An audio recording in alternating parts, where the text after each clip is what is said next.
Good evening, Soft Tippers. Welcome to Soft Tip Central. My name's Dan, and tonight we are joined by one of the true legends of the sport in steel tip and soft tip, Mr. Paul Lim himself. How are you, Paul? How are you doing, Dan? All right. I'm very good. I'm very good. So obviously we've come on today to talk to you about soft tip and of course steel tip.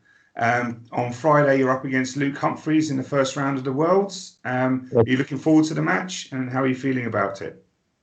Yeah, actually, I've been excited to be out because it's been so long. We haven't had a chance to. I was supposed to be in Austria for the World Cup, and I have to miss out, unfortunately. And I was preparing the whole year now. Just eager to play tournament. So I'm looking forward to this tournament again. So because this tournament must mean a heck of a lot to you, given that 30 years ago this year you hit the first ever 9 dart in the World Championships. You probably get asked all the time about that. And I mean, you ended up winning more money for that 9 darter than Phil Taylor won for actually winning the tournament. Yep, that's right. And so obviously it took until sort of 19 years later for somebody else to hit it. And obviously your runs within the tournament sort of haven't really been sort of lived up to the standard that we are used to seeing from you. Can you see yourself having a nice little spell, a nice little run this year? I think, like I said again, I always believe, right, when I'm practicing, I'm getting better. I think I'm better than before, because I felt that I'm throwing a higher average. But the thing with, right, I think is the standard of play right now has gone up so much, and we got to keep up with it, because the averages in the 25, 30 years ago is not the same as what it is now. You know what I'm saying? So I prepare myself, and I know I'm capable because of on the practice. I know what I can do. You know what I'm saying? So I just kind of hope that I can actually bring that forward and get excited in a game, and get myself pumped and get into the zone to play what I can actually am capable of. So. I mean, we know you're capable of amazing things. We've seen it on the soft tip boards with Darts Live, and the ambassador role that you've taken with soft tip darts around the world. You're one of the most well-known people, and within the top 20 rankings worldwide in both ball shooter and Darts Live. Obviously, we at this channel, we love soft tip. It's why I built the channel. In the UK, it was basically pretty much unheard of until the pandemic, and that's brought on a lot of purchases of home boards. So the likes of the Grand Board, the Target Nexus, the Darts boards. What's your opinion on those home boards? Because I know you love the Darts Live boards. Do you own any home boards yourself? Yeah, in fact I have a Darts Live board back in my home, special anyway, same as when Phil had one too from Darts Live. But they don't normally put those whole unit board into their home. But if I don't have that, I definitely have a Darts Live 200S, which you can play online now and things like that, or a Target Nexus, whatever it is. So I think it's good. I believe that with this dry spell of what's happening, I think even for home user, for families, I think it's something that they can actually do at home, and not get bored and do nothing else. So I believe it's a good thing anyway. Yeah, because I've got Target Nexus, and this is what basically started the channel for me. Back in March, for my birthday, I got one of the Target Nexus boards, and then 2 weeks later we went into lockdown, and I was like, oh, okay, what am I going to do? So I switched it on, put it online, and I've ended up playing people in like Hong Kong, people like Edison Fung. I've played people in America like Dr. Handsome, Johnny Lackey, and people like that. And it's just really brought a whole community of people together. The darts community is so big, and I just think it's probably the future for people to play this game. If this pandemic carries on the way it's going, I think home boards are going to be a future, and I think soft tip's going to grow massively as well. And what's your opinion on the soft tip game in the UK possibly growing? I believe it will, because like I said, the rest of the world, I mean, we definitely have I started my soft tip actually in the USA. That's strange enough because I went to USA. Uh, I moved there because of the steel tip circuit. I went to play the circuit in the US, and then somehow after being there for a while, I got involved with the soft tip when it first came into USA. And funny enough, after a while, the one of the manufacturing company got me involved. Medalist. It was Medalist dartboard, electronic, and they got involved quite big in the US and then in Asia. And when they started promoting soft tip in Asia, then they got me involved to work for them to be their ambassador, and I go out there and I do a lot of exhibition and clinics and promoting the game and things like that. So Asia has been. I mean, I can't say that's really because of me, but I like to believe that I'm part of it, of the growth of that. Don't be so modest. Yeah, yeah, but I have been involved with them, and that's the reason why I laid off the steel tip part of it for a good many years. I think probably over 10 years, and I've just been working for the company. And now Dutch Life got me over about 10, 11 years ago now, and I got involved with them, and they got me to be their consultant and their promoter and their ambassador. And so I work in Hong Kong for them now. And like I said, I start to promote their darts to Dutch Life to Singapore, to France, Spain, and things like that, and actually to England too. But it's just like England has been a very tough in the past, right? It has been very tough in the sense of trying to push soft tip into the UK Yes. market. I mean, we are in essence a steel tip country. It's what the darts game was built in England, and it's been steel tip, and it always will be steel tip. And people think soft tips, fairy darts or play darts and stuff like this, but It's only I Mickey Mouse. adore it. Yeah. I love the game. I think it's brilliant. I think it brings people together. It brings my family together. It brings people around the world together. But if you were to be asked, which do you prefer? Do you prefer soft tip or steel tip? I think there is, in terms of excitement, right? I think soft tip there's more excitement to it, because it's a bit different. It's not. I think it's almost like playing pool and snooker.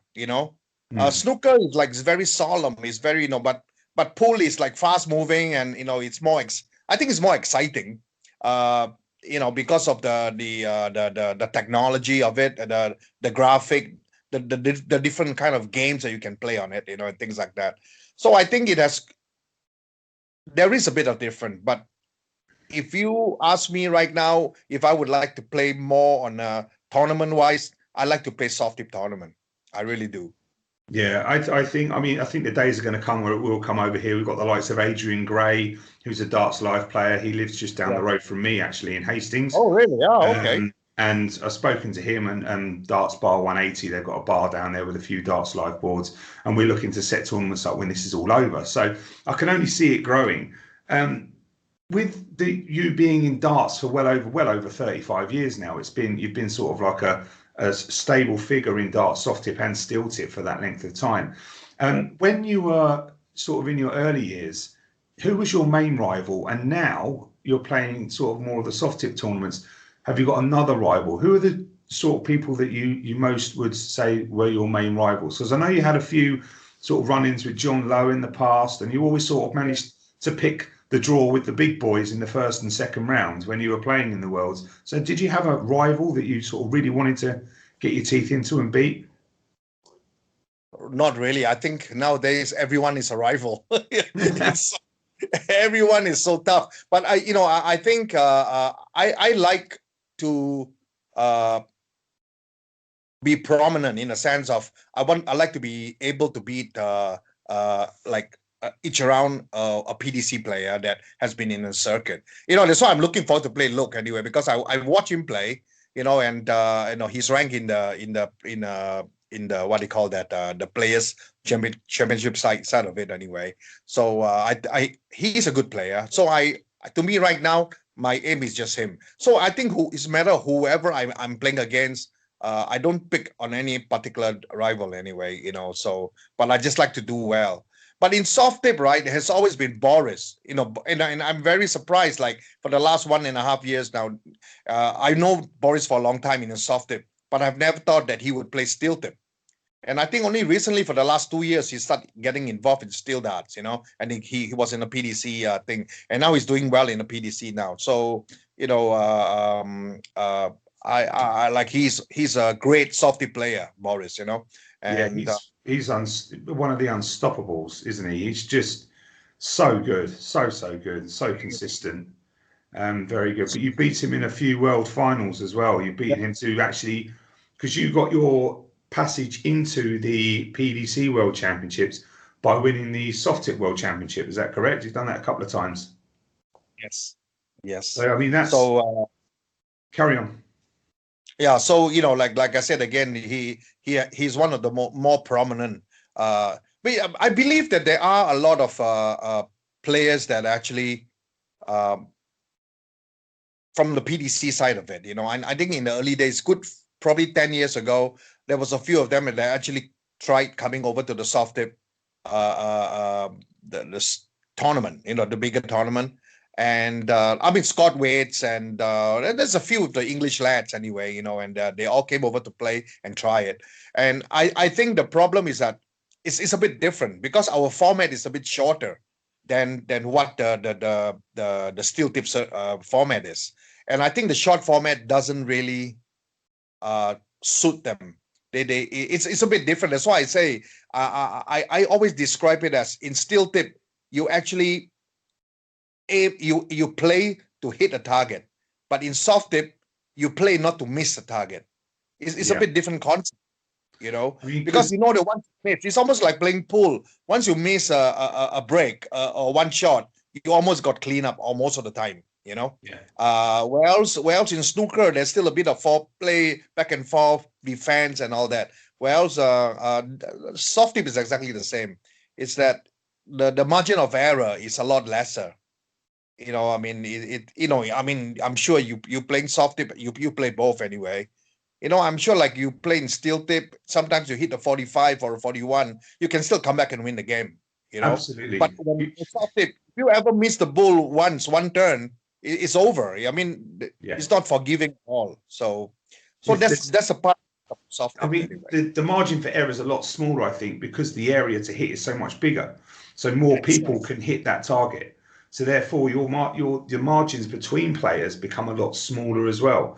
And I think the shorter format, as we see sometimes in the World Championships of Steel, sometimes the more sort of higher ranking players can get caught out because they don't have that longevity to warm up and settle into a game. It's bang, bang, bang, bang, bang, done. And that's why I love the soft tip game, because I stand a chance against, I mean, I play on the grand ball, which is rated sort of in letters. So I'm only a BB, so I'm not the greatest. But I've beaten some S players, some AA players, and some high rating players purely because the format's so short that I'll have a good leg and that'll set me up to win the entire thing. It's brilliant. That's it. That's the excitement about soft tip, really. That's why I think, a lot of people play soft tips because of that reason too, because it's a shorter format. So yeah, it's a more enjoyable format as well. I mean, I love all of the lights, the noises, the celebrations, and just the statistics that you get as well. Sort of like what you can get through Darts Live and with the Darts Live cards, and looking at how many you've hit in a certain month, what your levels are, and your rankings, and you can compete with everybody in the world. You know what I mean? It's not an exclusive club.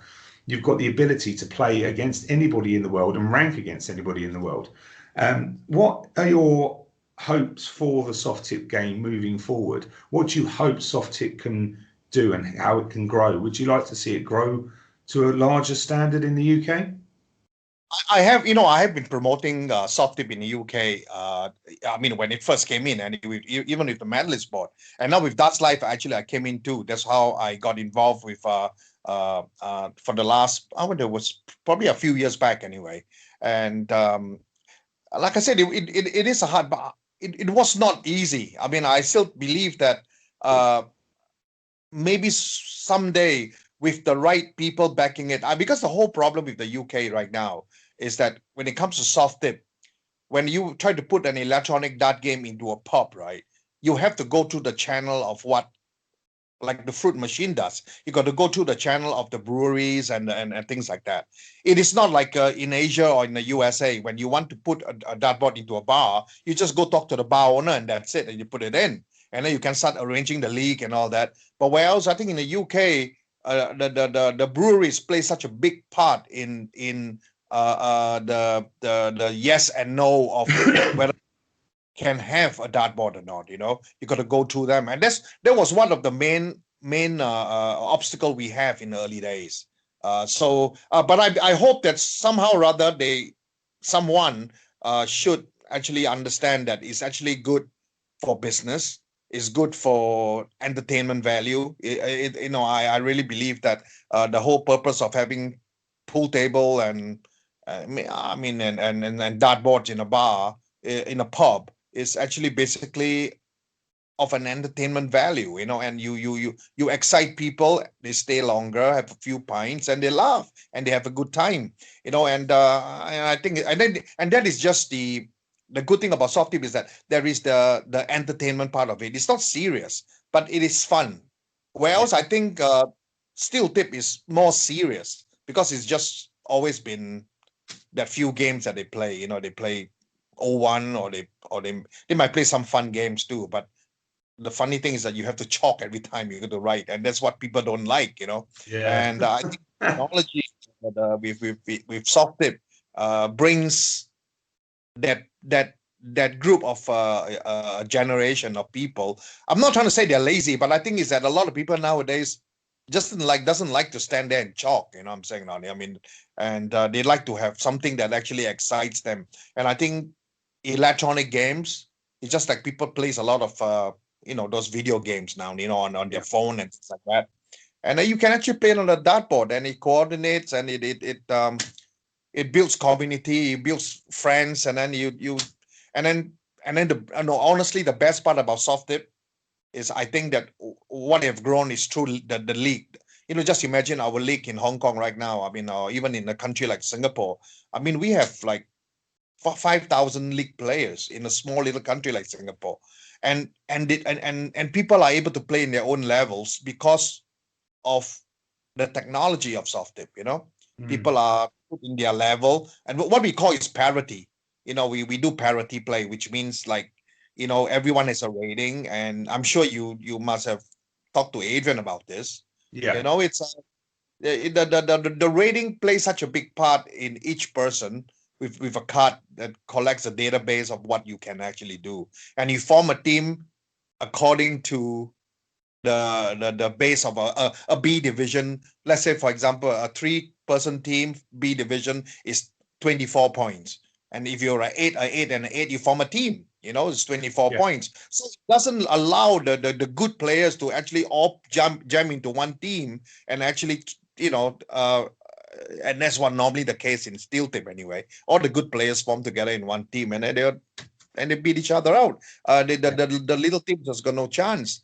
So I think soft tip has something there that actually gives the mindset of a team or a player, and say, hey, we have a chance. That's what I think the key is, because whenever they go to a tournament and they play their own flight in their own division, they know that within that category of a 12-point team of 2-person, 6 and 6, 7 and 5, they know they have a chance. And that's why the participation of soft tip player in the tournament is so much more than I've seen. Like I said, I mean, the margin for error is bigger, but the targets are larger. And I feel more comfortable playing soft tip, because even with the ground board, there's a handicap setting. So I can set the handicap setting on, and then that brings that person from here down to here. And we're on a level playing field, and you don't feel so beaten down all the time when you're getting put up against these massive players. And you think, oh, what's the point? I don't stand any chance. Soft tip is completely levels out the playing field and gives everybody a chance to get to that top level and win a trophy. Anybody that enters any tournament in soft tip has got a chance of winning something. And more of a chance of winning something than if they were to enter a steel tip tournament. And that's why I love it, because it's such an inclusive way to play darts. And I can play my other half, who picks up a dart once every 4 years, I think. And I could play her, and she'd have the same chance of beating me as I would beating somebody who's a much higher level. I think it's a really inclusive sport. I think what you've done for the sport and what you're continuing to do for the sport is fantastic. What I think we should do in the UK, though, is I think we should get in contact with Darts Live, tell Darts Live to open up their own bar, their own industrial space, and get an industrial space, open it out into a Darts Live bar, and then they run it themselves. That way they haven't got to go through the breweries. They can get their own drinks in there. They can get their own licenses, and then that'd be it. You'd have dart halls instead of dart boards in bars. And people that want to play soft tip, I think that's something that I would probably look to do, is I'd set up a dart hall instead of putting a dart board in a pub. So, I mean, that's how I would try and develop it and move it forward, is have designated spaces just for soft tip instead of trying to squeeze a soft tip board in next to a steel tip board. I think that those two combining is just going to be a difficult battle. Whereas in Hong Kong, where you guys are, and in Singapore, it is just soft tip. That's right. So that's the thing. If in England we broke it down from just soft tip and to just steel tip, I think it would take off a lot more, and we'd find so much more talent. There'll be so many more people come through the ranks because there's more chance of winning. There's more chance of increasing. So that's what I think should happen with soft tip in the future. But that's one for you to possibly take back to the guys at Darts Live. Because I know we do that in Asia anyway. Darts Live actually we have our own franchise bar, which is called the iDarts. You know, that's what we do anyway. And then we basically show the other bar owner. Our purpose is not to fight against other bar owners. Our purpose of doing this bar is to show the other bar owners that there can be a good part of business for them if they promote it right. I mean, the key is that I think as a pub owner, right? If you have a tool like a soft tip board and someone, you know, the things that you can generate with the soft tip board to excite the younger generation, excite the people into staying a bit longer, playing darts there and having fun. I mean, if I'm a pub owner, why wouldn't I think about doing that? That's what I feel. I don't get it. I don't understand why they don't do it. It's just, It baffles me. It honestly does. It baffles me. And then I went to a bar the other week and I saw a steel tip board that was registered as a smart board so that you could play it online. I was like, why don't you just get a Darts Live board? Oh, what are they? Half these people haven't even heard of Darts Live. It's crazy. But I think that if Darts Live wanted to really make a go of it in the UK, designated dart halls, get an industrial space or something in a big town and just open it up, do all the front with neon lights and whatever you would do in Singapore and Hong Kong, and just really go to town on it. And then that's the way the bar owners will come in and they'll be like, whoa, what's going on here? Why is this place completely full of people? We set a good example. I mean, you know, funny enough too, like in Hong Kong, when I first went to Hong Kong, right? I know Hong Kong has always been pretty much have steel tip because of the British influence in the early days. And soft tip really wasn't accepted in the early days too. Then when we start promoting soft tip, right? The amount of it's just overtook the steel tip, because for example, right, for years and years and years in Hong Kong, the Steel Tip Darts Association, which is very active and they do a good job promoting steel tip anyway, and they're still existing, and they have miserable amount of numbers like 200 members, 300 members in the steel tip. And suddenly when the soft tip took over, we have the league players involved, and suddenly we go from 1,000 to 2,000, 2,000 to 3,000, and now we have 10,000 now, right, in Hong Kong. Wow. Now 1,000 soft tip dart players somehow or other overflow into the steel tip, because actually once you promoted darts soft tip, some people might say, hey, I'm pretty good, I want to try steel tip. And now the steel tip in the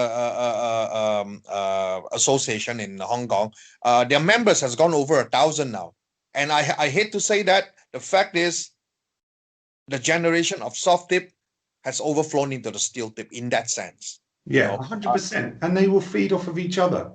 Because pardon me saying, but like, obviously your longevity, I think, is down to the way you throw. You've got a very, very smooth, relaxed throw in action.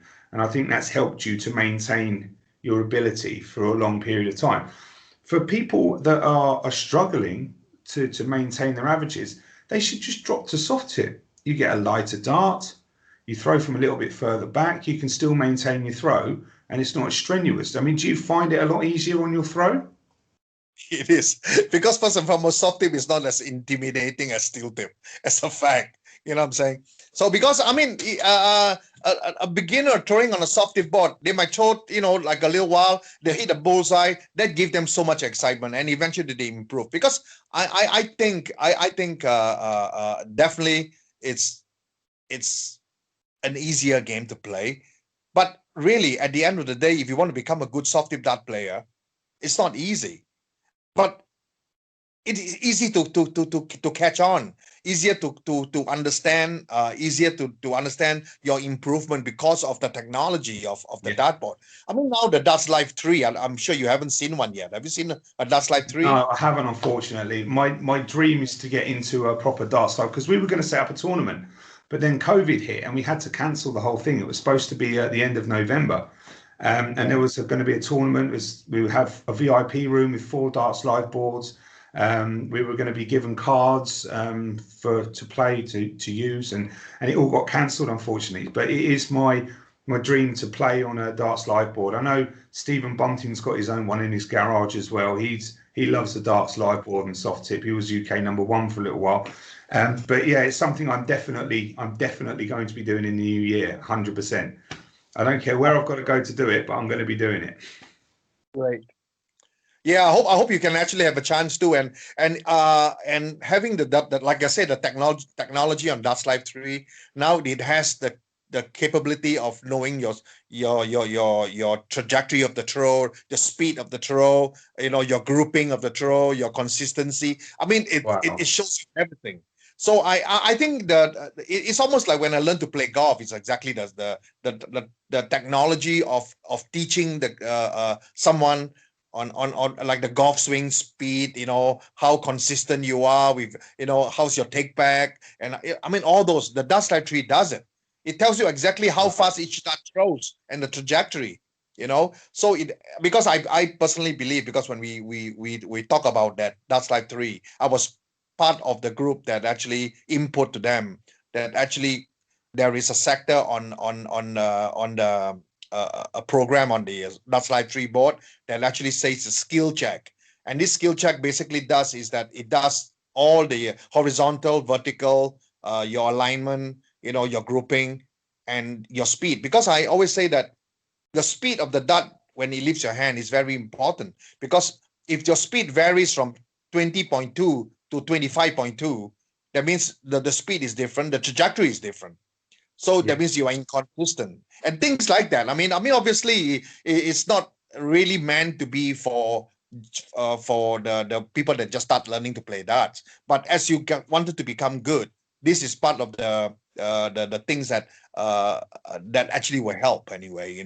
So besides just being a game itself that has so much of fun games in it, because there's so much of fun games that is on the Darts Live 3 right now, that the people that plays on it are hooked onto it. Yeah. And then hook onto the fun games, then they might start, hey, I'm going to play the game of cricket or the game of 01 or whatever eventually, and it become more serious when they become better. But I think the idea is to attract the people to go on the board first. Yeah, I mean, if you want to take my address when we finish this call and get Darts Live to send me over a board, that would be amazing. I'd happily have one in my garage. But no, we were speaking, our sister channel in America was speaking to your son a few weeks ago. We spoke to Chris, and we interviewed him because he's been doing very, very well in the CDC. He's been doing very well in the soft tip as well. And we asked him a question, and we'd like to get your response on the same question as well. We asked him, what would you rather? Would you rather hit a 170 finish to win a major tournament, or hit a 9-darter against your son? Now, we asked the same question, but we asked, would you like to hit a 170 checkout or hit a 9-darter against yourself, his dad? Now, his answer was a 170 checkout, because he'd be far too nervous to try and hit a 9-darter against you, and he didn't think he'd be able to pull it off. So what would you prefer to do? I think I would prefer to do the 9-dart. Just to show him how it's done. Because I think it's no. If I want to do a 9-dart, I would want to do it in a major, on a major tournament. not just a fun, not just a normal tournament, because it doesn't. I really want to do it in the World Championship. That is the reason why. But if you talk in terms of winning the tournament with a 170 checkout and winning it, I'd rather do the 170 checkout and win the tournament. That's for sure. Yeah, a lot of people would, I think. I think that's like, if you're going to go out with a bang, that's the best way to do it. Take out a 170 and walk off with a trophy. Brilliant. Well, on that note, Paul, thank you so much for joining us. It's been an absolute pleasure to talk to you. Hopefully I'll talk to you again sometime. Good luck on Friday. I hope everything goes well. Enjoy playing Luke. He is a great player, but obviously the experience that you have is second to none. Hopefully we'll speak to you again soon. Thank you so much, Paul, for coming on. It's been an absolute honor to talk to you. Anything, buddy. Thank you very much, Daniel, for having me on. And like I said again, if you in the future, if you need to talk to me again of anything, anything I can do to help, and if I'm in UK, I'll definitely pay you a visit and have a pint or two. Okay? No worries. That's awesome. Thank you, Paul. Lovely to speak to you. Take care, buddy. Thank you, buddy. Bye, mate.